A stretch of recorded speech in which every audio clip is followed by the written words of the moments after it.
You've probably seen this review before. It's just another SUV. And it's true, you probably have. There are so many SUVs from so many brands. And there's even a lot of good ones.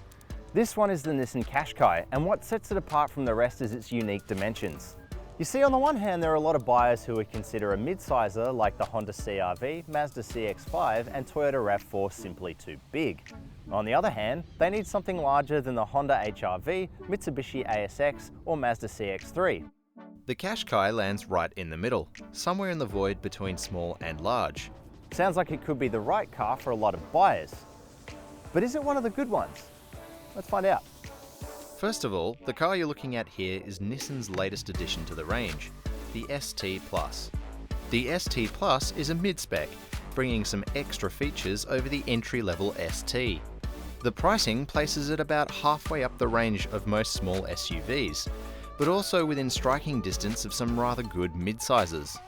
All Qashqais are motivated by the same 2-litre engine, and aside from the base manual, drive the front wheels via a continuously variable automatic transmission. So by and large, no surprises there. You can tell the ST Plus apart by the addition of some welcome features over the base ST.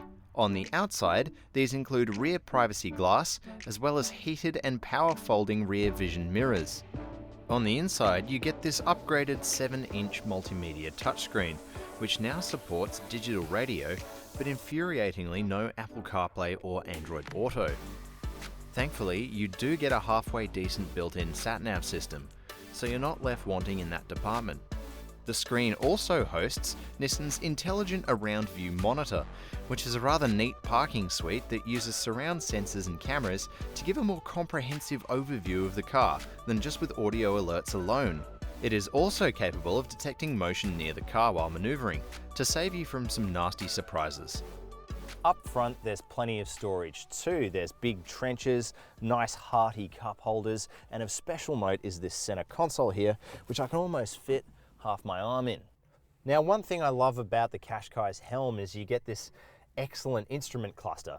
There's no fancy digital dash or anything like that, but you do get these two big legible dials and a sensible color screen with lots of readouts. There are some spec letdowns on the ST Plus. First of all, it would be nice to have at least partially electrically adjustable seats at this price, and those halogen headlights are pretty hopeless.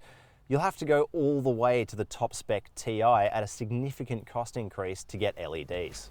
In terms of styling, I think the Qashqai has aged particularly well, considering it has only been mildly facelifted since it first launched in Australia over 5 years ago. Its exterior, while a little derivative, has managed to remain more contemporary than, say, the Mitsubishi ASX, while its interior has survived off the back of being largely timeless in its design. The Qashqai's dimensions lend it a particular sort of balance when viewed in profile. Those same dimensions grant it excellent legroom compared to most small SUVs, and headroom is pretty good too. The boot, at 430 litres, is big enough to compare to mid-sizes in the segment above, which is impressive. And, with the seats down, space maxes out at 1,598 litres, which, unless you're moving a fridge, you'll have trouble using. So, how does the Qashqai drive? It's about what you'd expect, but that's not a bad thing. The 2-litre engine actually has enough power, it's not breathless like some cars in this segment, and the suspension's a little on the stiff side, a bit like a Mazda CX-5 or a Hyundai Tucson. I'd argue a little too stiff for an SUV, but that's to some people's tastes. Now that's all helped by the sensible sized alloys on the ST Plus. They're not too big, and that keeps the cabin nice and quiet. Visibility is one of this car's strong points. The wing mirrors are nice and big, I can see plenty out the back, and the 360-degree camera suite really helps when you're parking. And as I said before, that dash is excellent. It's really easy to see what's going on. It's really big and legible. It's easy to see how fast you're going. So really, it has enough power. There's nothing too remarkable about the suspension. And ultimately, I think it's that nice, dependable, reliable drive that a lot of consumers will really be happy with. On the safety front, Nissan has augmented every Qashqai with auto emergency braking and lane departure warning, but again, you'll have to go all the way to the top spec TI to add blind spot monitoring, rear cross traffic alert and lane keep assist.